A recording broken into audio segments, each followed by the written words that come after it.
Direktorat LPKN, Lembaga Perlindungan Konsumen Nasional.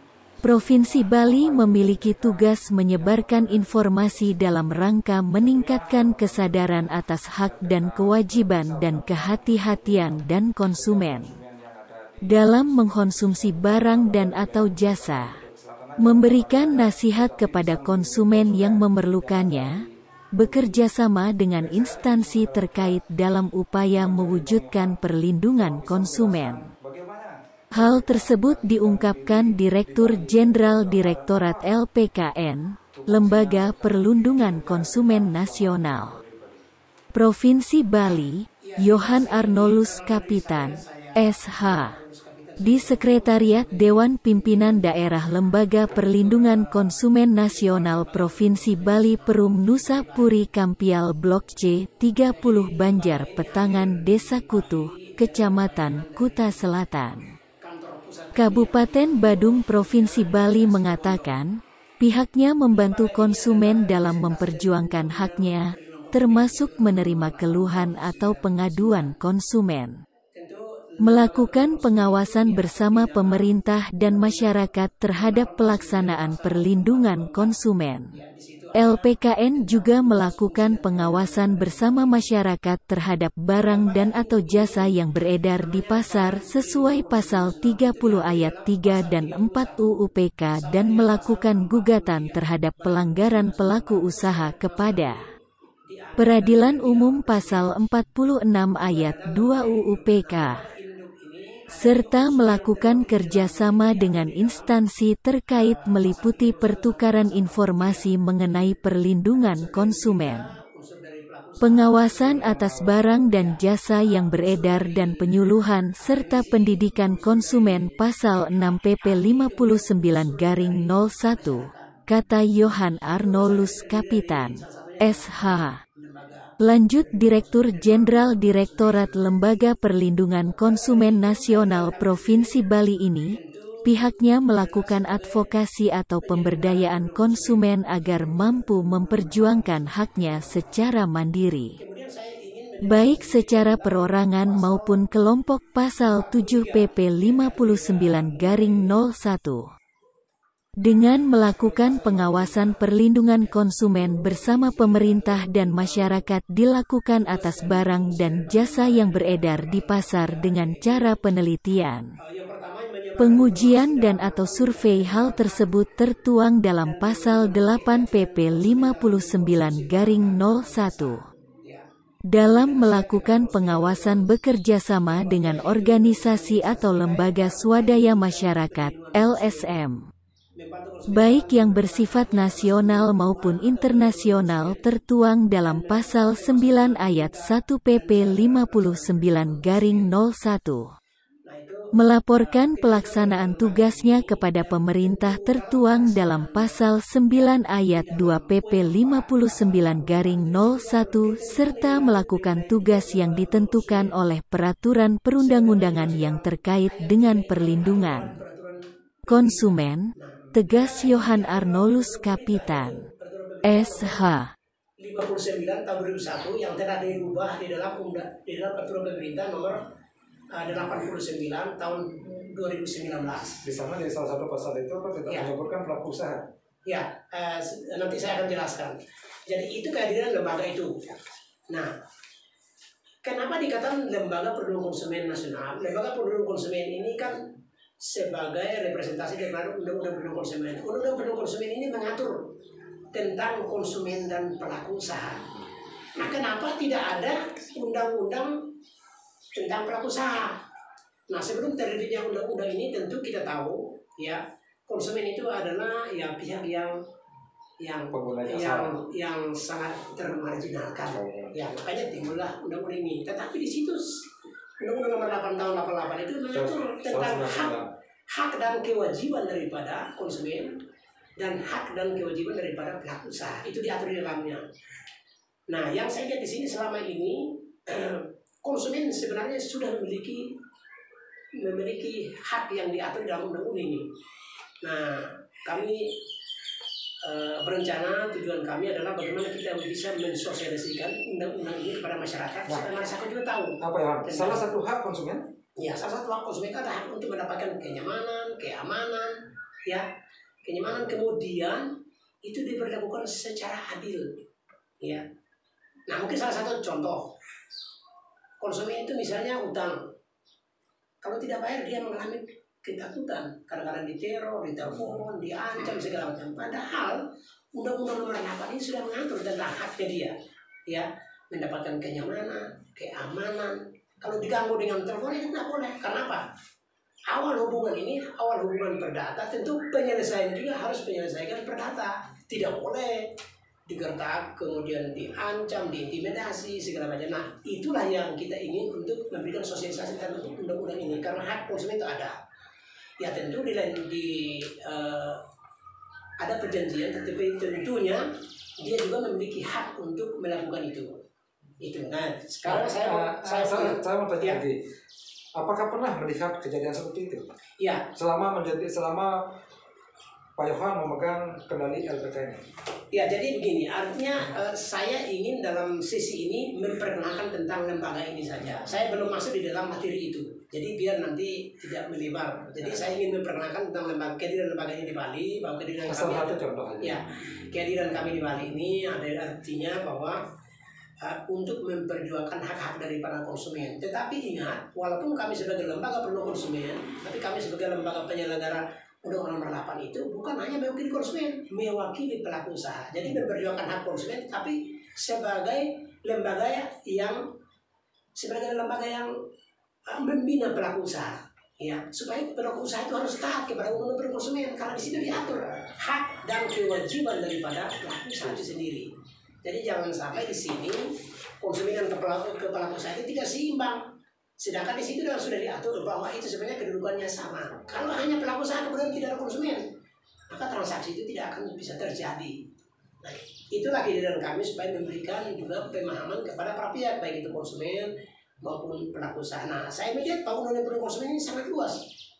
Sangat luas. Dia tidak melihat mau latar belakang siapa, tetapi setiap orang yang menggunakan barang dan jasa itu disebut sebagai konsumen. Sama seperti saya, walaupun saya sebagai pimpinan lembaga konsumen, tapi saya juga sebagai konsumen. Termasuk juga pelaku usaha. Jadi saya juga dimanapun saya hadir, saya juga sebagai konsumen. Ya tentu saya menggunakan lembaga ini untuk apa? Untuk hadir untuk membina, mengawasi, ya, mengawasi. Kemudian ada pelanggaran, ya tentu kita bina. Jadi mungkin saya berikan salah satu contoh tentang kehadiran lembaga. Lembaga ini sebenarnya benar lembaga advokasi, tetapi sebenarnya kalau ada pengawasan kemudian ada pelanggaran, ya tentu yang kita gunakan di artinya membina. Pak, tidak boleh ini dilakukan karena ini salah, tidak sesuai dengan undang. Karena apa? Kalau mau ke pengadilan hanya menguji formil para pihak, tetapi pelanggaran undang itu ada regulasinya. Regulasinya siapa? Gitu. Seperti koperasi itu regulasinya ya dinas koperasi, ya, bukan di pengadilan. Pengadilan hanya mengaji tentang hukum yang terjadi, utang atau misalnya seperti apa. Nah, itu yang perlu saya jelaskan situ. Kemudian program lembaga ini jelas, ya. Yang pertama itu melakukan sosialisasi Undang-Undang Nomor 8 tahun 1999 tentang perlindungan konsumen. Jadi kita melakukan sosialisasi tentang undang-undang itu. Kemudian yang kedua itu sebenarnya dia melaksanakan kegiatan seminar tentang perlindungan konsumen, memberikan pemahaman kepada masyarakat, melakukan audiens, ya, memberikan pemahaman kepada konsumen bahwa konsumen benar-benar memiliki hak. Kemudian yang ketiga melakukan penelitian, kajian ilmiah serta pendidikan hukum dalam rangka pembelajaran hukum di tengah-tengah masyarakat. Jadi masyarakat itu kan di dalam Undang-Undang 145 kan sudah di situ dikatakan bahwa setiap warga negara berhak mendapatkan pelayanan hukum. Nah, tentu itu salah satunya bahwa undang-undang itu juga harus memberikan edukasi kepada setiap masyarakat, ya, sebagai konsumen supaya mengerti juga tentang haknya. Kemudian yang berikutnya menerima pengaduan dari konsumen dan melakukan penyelesaian kasus. Ya, jadi kita dalam artian menerima pengaduan, misalnya dalam melakukan misalnya pemakaian barang jasa, kemudian ada hal-hal yang mungkin diselesaikan dengan nilai, itu bisa menarik kami, sehingga kami juga sebagai lembaga evaluasi tentu kami akan berusaha untuk menyelesaikan itu sesuai dengan tupoksi kami. Kemudian berikutnya melakukan pengawasan barang beredar dan jasa bersama dengan Disperindak. Jadi kami di sini adalah kami lembaga independen, tentu juga kami melakukan setiap kegiatan berkoordinasi dengan Disperindak, melaporkan kegiatan kami ke Disperindak, supaya itu pun kita sama-sama untuk mengawasi yang namanya barang beredar. Kemudian yang berikutnya melakukan kontrol dan monitoring secara berkala terhadap berbagai produk yang beredar. Jadi kita juga melakukan monitoring terhadap barang yang beredar. Ya contoh mungkin seperti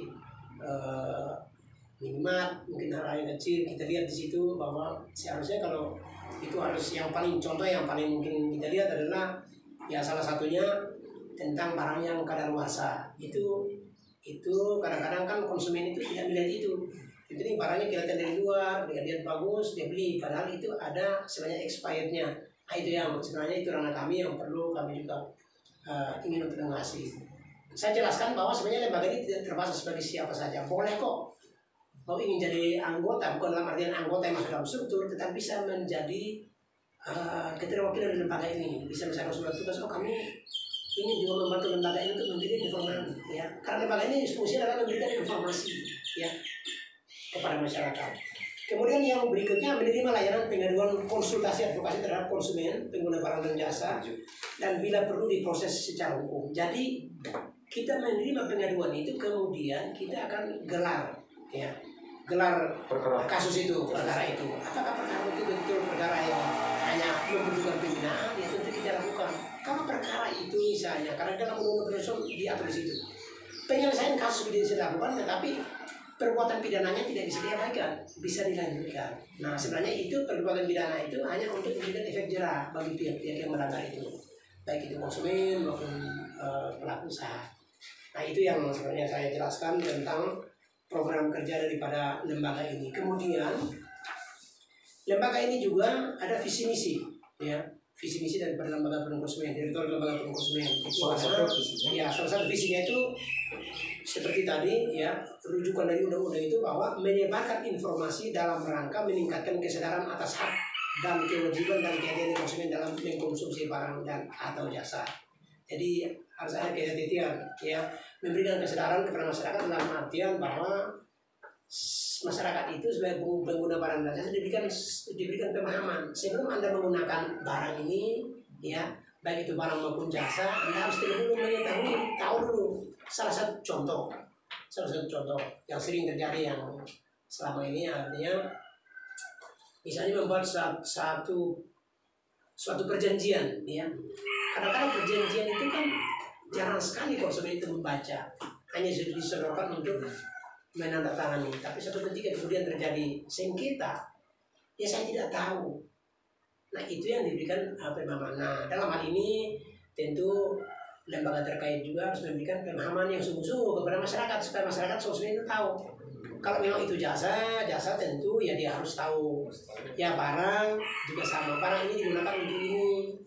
Ya, nah seperti itu. Karena kami sebagai lembaga ini tentu lembaga yang mengawasi barang dan jasa. Barang ini tidak terbatas. Ya, barang yang bisa diminum, bisa dimakan, juga tidak bisa dimakan. Ya, contoh yang tidak bisa dimakan itu misalnya bensin, itu kan tidak bisa diminum, tidak bisa dimakan. Ya, barang yang bisa dimakan ya, lihat beras, ya, ada yang bisa dimakan. Artinya yang lewat BPOM yang sudah dites dan itu layak untuk dimakan. Kemudian jasa ini tidak terbatas, ya. Pemberian jasa kemudian transaksi itu kita awasi, ya, kita awasi salah satunya. Saya juga pernah datang klarifikasi kepada salah satu pemberi jasa, dia katakan apakah saya tunduk pada LPK. Saya bilang bukan. Tugas kami adalah meminta klarifikasi dari Bapak karena Bapak memberikan jasa dan itu ada perjanjian. Ya tentu Bapak sebagai pejabat yang membuat perjanjian tentu sebelum memberikan untuk ditandatangani kan harus ada waktu jeda untuk memberikan pemahaman tentang perjanjian itu sehingga di kemudian hari tidak dipersoalkan. Nah seperti itu. Jadi itu salah satu jasa yang mungkin salah satu contoh lagi kemudian seperti jasa tenaga kerja. Ini salah satu contoh. satu ketika misalnya orang di PHK sepihak, ya di PHK sepihak, kemudian disodorkan surat pengunduran diri yang dibuat oleh pelaku usaha, disodorkan supaya dia buat pernyataan. Ya, nah ini sebenarnya kan tidak benar. Karena apa? Apapun kesalahannya, karena haknya dia diatur dalam undang-undang. Salah satu contoh, Undang-Undang Tenaga Kerja itu kan mengatur, ya setiap orang yang bekerja, ya 1 tahun, tapi kurang dari 2 tahun dapat 1 kali gaji, ya 2 tahun kurang dari 3 tahun 2 kali gaji. Nah, ini sebenarnya haknya yang harus dibayar. Kadang-kadang disuruh mengundurkan diri kemudian ditandatangani dan tidak diberi hak itu. Nah, itu kami hanya perlu mengingatkan. Ingatkan berarti kan termasuk membina. Pak, undang-undangnya mengatur seperti ini. Haknya dia harus lebih. Karena yang membuat pengunduran diri ini bukan dia, saudara yang buat, menyodorkan untuk dia. Apakah disetujui enggak? Karena saudara mereka. Nah, itu yang ada beberapa kasus yang kami tangani kemudian juga selesai, tetap dibayar. Nah, itu salah satu kasus yang. Nah, bila masyarakat mengalami masalah dengan pelaku usaha, Iya. Kemana jalannya mengadu dan alamatnya di mana? Dan bisa masyarakat pemirsa RPT News TV mengetahui dengan baik. Iya, jadi ya kami Lembaga Perlindungan Konsumen ini berkantor di sini. Alamat kami ini Perum Nusapuri Kampiar Blok C30. Jadi kami harapkan kepada masyarakat apabila sebagai konsumen kemudian dirugikan, ya dirugikan dalam hal menggunakan barang dan jasa, tentu boleh mengadu ke kami. Ya. Kami punya kewenangan untuk bisa memfasilitasi keduanya. Ada Ya. kontak yang bisa dihubungi? Oh ada. Ini jadi semua ada di sini. Nah, bisa disebutkan? Iya, jadi bisa kontak ke saya. Nama saya Yohan Kapitan. Ya, nomor HP saya 081 333 919618. Ada nomor lagi satu? Itu saja nomor langsung WA. Jadi bisa itu ya.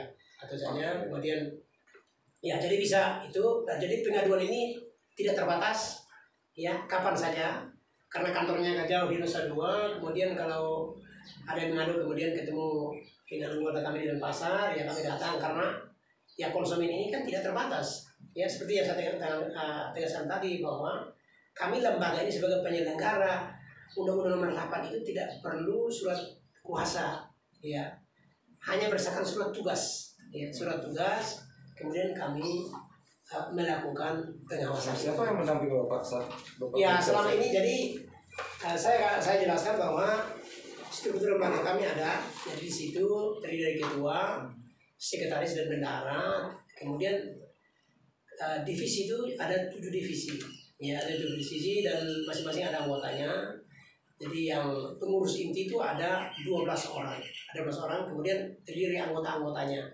Nah, sebagian dari anggota kami itu ada yang advokat, ada yang pengacara, sehingga kalau kasus ini misalnya buntu dalam mediasi, ya kita akan minta dari divisi hukum, ya untuk kita beda kasus itu. Apakah kasus itu akan dilaporkan ke, ya ada perbuatan pidana atau ada perbuatan melawan hukum lewat gugatan. Itu yang kami lakukan. Ya, syukur selama ini banyak kasus yang kami tangani hanya lewat pembinaan, ya bisa selesai. Nah, pesan-pesan Bapak kepada konsumen sekarang? Ya, pesan saya kepada konsumen adalah salah satunya bahwa konsumen dalam memakai barang dan jasa tentu harus hati-hati, ya sesuai dengan undang-undang konsumen itu harus ada kehati-hatian dalam menggunakan barang itu harus kita tahu dulu apa fungsi dan manfaat daripada barang itu, ya apakah membahayakan tidak. Kemudian ada nggak standarisasinya, karena barang yang dimakan tentu ada standarisasinya. Dalam artian standarisasi itu BPOM harus hasil uji, ya itu. Kemudian jasa, nah jasa ini banyak jasa, ya sekarang produk itu banyak, ya produk iklan atau apapun itu harus kita hati-hati. Sekarang kan banyak sekali konsumen yang dirugikan, baik konsumen yang dirugikan lewat ya online, banyak sekali iklan-iklan itu, sehingga banyak kami juga menerima pengaduan. Tapi saya melihat bahwa kalau tendensinya awal menawarkan satu produk yang tidak bisa dipenuhi, ya itu bisa perbuatan pidana dan itu ranahnya ke pihak kepolisian. Ya. Oke, terima kasih atas waktunya. Terima kasih atas waktunya. Kami Haji Wisnu segera bersama kameramen Doni Parera.